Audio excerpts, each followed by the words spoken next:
সবাইকে আসসালামু আলাইকুম। আপনারা যারা আমার কুকিং পেজে আছেন এবং ইউটিউব চ্যানেলে আছেন তারা তো জানেনই যে আমার সবজির প্রতি একটা ভালো লাগা আছে। আজকে আমি আপনাদেরকে এত মজার একটা সবজির রেসিপি দেখাবো, যেটা রান্না করার সময় পুরো ঘর সুঘ্রাণে ভরে যাবে। চলেন শুরু করি। যে ডালটা দেখতে পাচ্ছেন এটা আমি সারা রাত ভিজিয়ে রেখেছিলাম। এখন আমি কিছু মশলা দিয়ে মেখে সিদ্ধ করে নিব। এখানে দিয়ে নিয়েছি রেডিমেড মুরগির মশলা, আপনাদের হাতের কাছে যদি না থাকে না দিবেন। দিয়ে দিচ্ছি পেঁয়াজ কুচি, কাঁচামরিচ, আমার টেস্ট বাড অনুযায়ী হলুদের গুঁড়া, অল্প একটু জিরা ধনিয়ার গুঁড়া আর গরম মশলা গুঁড়া। আপনারা যদি চান এখানে গরম মশলাটা গুঁড়া ব্যবহার না করে গোটাও ব্যবহার করতে পারেন, কোনো সমস্যা নেই। অল্প একটু তেল আর প্রয়োজন মতো লবণ দিয়ে আমি এটা সিদ্ধ করে নিব। এমনভাবে সিদ্ধ করব এটা যেন সিদ্ধ হয় কিন্তু গলে না যায়।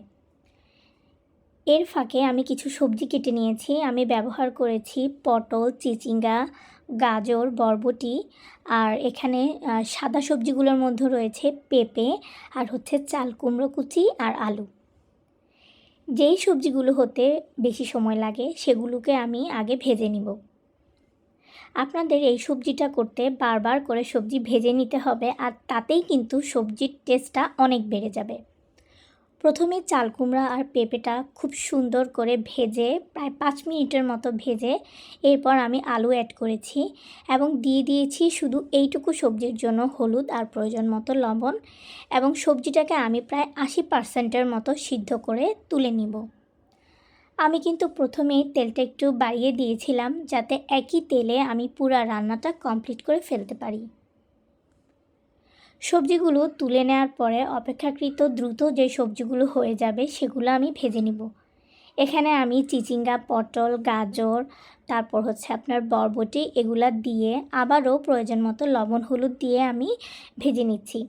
একটা জিনিস খেয়াল করবেন, আমরা যেহেতু ডালে বেশ খানিকটা মশলা ব্যবহার করেছি, আপনারা কিন্তু এখানে হলুদ খুব অল্প ব্যবহার করবেন, নয়তো কিন্তু সবজিটা একদম কালচে হয়ে যাবে।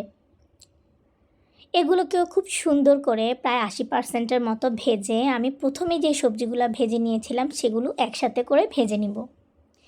নেড়ে চেড়ে যখন একটা বলকের মতো চলে আসবে তখন আমি দিয়ে দিব পেঁয়াজ। এই পেঁয়াজটা না আমার পার্সোনাল পছন্দ, আপনারা চাইলে স্কিপ করতে পারেন। আর এরপর দিয়ে দিব আপনার সিদ্ধ করে রাখা ডালটা। আপনারা যদি চান যে সবজিটা একদম ড্রাই খাবেন সেক্ষেত্রে কিন্তু ঝোল রাখার প্রয়োজন নেই, কিন্তু এই সবজিটা না একটু মাখো মাখো হলে খেতে বেশ ভালো লাগে।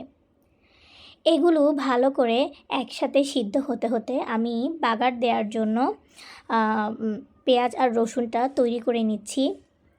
তেলের মধ্যে রসুন কুচি, পেঁয়াজ কুচি দিলাম আর দিয়ে দিলাম শুকনো মরিচ।